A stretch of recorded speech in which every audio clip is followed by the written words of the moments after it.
Good morning. Back from a week at Disney World where the grandkids got to enjoy the likes of Fantasyland.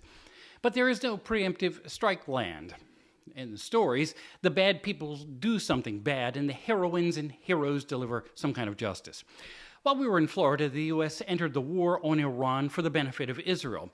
Sunday, administration officials fanned out to news programs, including Vice President J.D. Vance on Meet the Press. We have to step back a little bit, Kristen, and remind ourselves that we negotiated aggressively with the Iranians to try to find a peaceful settlement to this conflict.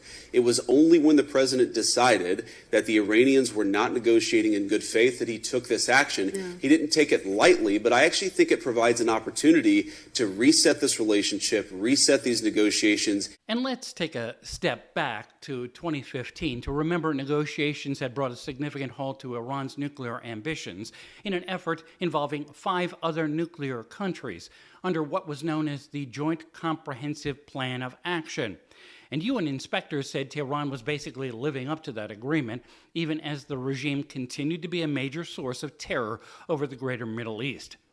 But since it had been worked out under President Barack Obama, then President Trump got into office and immediately ripped up the agreement. So what's an Ayatollah to do? Of course, Iran restarted its nuclear enrichment programs, escalated to the point of the second Trump administration trying to get a new agreement alone with the Islamic Republic.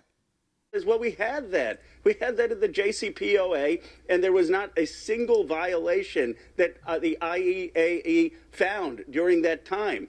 That's California Representative Ro Khanna, a member of the Armed Services Committee on CBS's Face the Nation. Democrats generally objected to the decision to involve the U.S. in what is a fight between Israel and Iran. Administration officials insist this is a one-time action unless Iran tries some kind of response that targets Americans somewhere.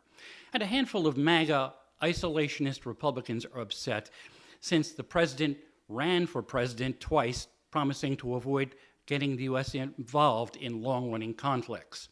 With Ear on the White House, I'm Bob Costantini.